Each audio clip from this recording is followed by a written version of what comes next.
The craziest thing I think about the coffee business is that coffee is so cheap, but the equipment to roast coffee is ridiculously expensive. I mean, when you're talking about roasting coffee that you're selling for, let's say, $20 a bag, your profit margin on that is somewhere between $10 and $12. It's kind of ridiculous to think that the cost of a roaster is somewhere around $20,000.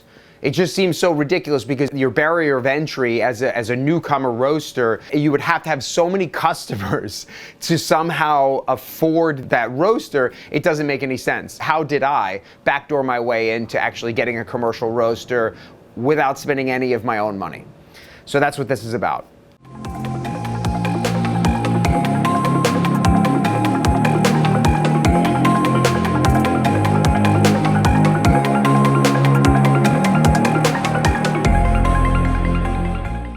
So maybe back in 2018, I started doing intermittent fasting. I was really interested in learning how to fast and somehow kind of control my nutrition. When you're intermittent fasting, basically you can't eat or consume anything with calories in the morning. And that's why coffee is perfect, because it's a boost of energy.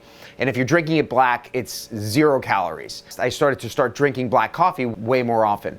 And I started realizing the quality of black coffee when I would get it from the supermarket versus getting it from a really nice specialty coffee shop. The difference was significant. And I started going to a cafe in Los Angeles called Blue Bottle. Came out of the Bay Area, the guy who created Blue Bottle. And I started drinking their coffee, and I was buying $23 for 8 ounces.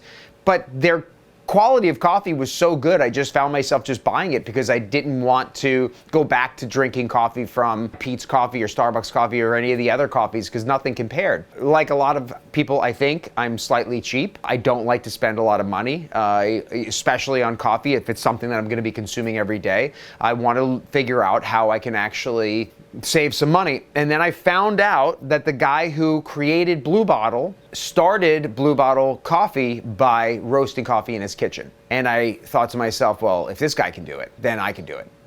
And so what I ended up doing was I started doing some research about how to roast coffee at home. I didn't have like a major intention of getting a roaster like this. That wasn't like my intention at first. My real intention at first was to just learn how to roast coffee to a level that I really liked it, and that I was gonna get that quality of coffee at a fraction of the price. That's where my head was in the beginning. And so I started to do some research, and I found that you can actually roast coffee at home using something like this. Now, this is not a Whirley pop, but it's the same kind of premise as a Whirley pop. This is a little more expensive version. Whirley pop cost you 20 bucks. This was something called a Victoriao, a stovetop popper, and this cost me about 50 bucks. But it was a low barrier of entry. I was like, okay, people can roast coffee with this, so I bought one. And then I started ordering coffee from a company called Sweet Maria's. And if you're an early stages coffee roaster, Sweet Maria's is perfect because the guy who runs it sells these 1-pound bags, 5-pound bags. You can get small quantities of coffee better than you would get it if you were buying it from Blue Bottle. The way that I started roasting my coffee was with this. And the only other things you need besides this Whirley pop is a colander, something to catch your beans when they're smoking hot, and you have to be able to cool them. And then once you've cooled it down enough, then you just let it sit in on a sheet pan until it's cooled fully, and then you can bag your coffee. So how did I get to this, right? How did I get to having like a $5,000 roaster from a $50 Whirley pop? Just like any good drug dealer, right? You want to share your product with people so this way they get to taste it. And so that's what I did. I started to give my coffee away to my personal training clients. I started giving it away to other personal trainers. You know, it just so happens that like people that are interested in their own personal health, they like to consume things that actually taste good, that are good for them. When those personal trainers and the clients started tasting this coffee, they were very happy very quickly. I started to sell them my coffee. They asked if they could buy it from me. And so I did that for about 6 months to a year, where I got really good at roasting coffee with the Whirley pop. But this is very limiting. I can only roast a pound at a time with this. I was selling coffee because it was taking me about 15 minutes. I was selling coffee at $30 a bag. They understood that it like took me time to do it, so they were willing to spend a little bit more money than they would be buying their coffee at a supermarket. They understood that this was kind of artisan coffee, so they were willing to spend that money. I was doing that for about a year, and then what happened was a crazy amount of orders one year. Right around the holidays, I couldn't keep up.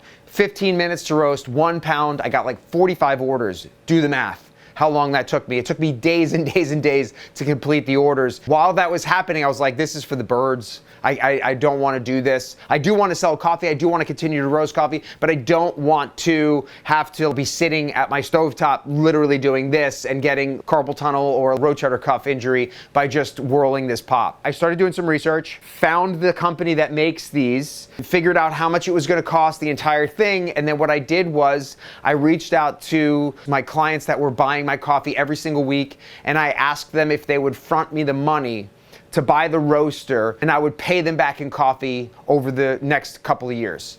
And that's exactly what I did. And I'm not saying that everybody has those people in their life that could front them the cash. Like, you know, I only had 3 people I had to pay back. You could find 10 people. If you have enough people that are purchasing coffee for you, what you could do is pre-sell that coffee, and then you get your roaster, and then you pay them back with that roasted coffee. Let's say this is a $5,000 roaster. I paid them back in $5,000 worth of coffee retail, but my cost was less than half of that, if that makes sense. So basically, I was able to buy this roaster back at half the price in coffee. I saw an opportunity. People loved the coffee, and it allowed me to scale up what I was doing, my little hobby, to another level, but do it in a way that didn't make me have to drop any of my own cash, which was, I think, a good move on my part. It ended up working out really well for me. And now, you know, as you guys know by watching these videos, my intention now is just to share all of the information that I'm learning with you guys. I hope that helps you guys. If you're interested in trying my coffee, please feel free to reach out to me. You can place an order at ocdcoffeeclub.com to order some coffee. I ship it all over the US. If you're interested in also getting a roaster, feel free to reach out to me, Rob at ocdcoffeeclub.com. I can help you get a discount on the roaster and yada, yada, yada. There's all these kind of free things that come along with it. If that's something that interests you, please feel free to reach out. Thanks, guys.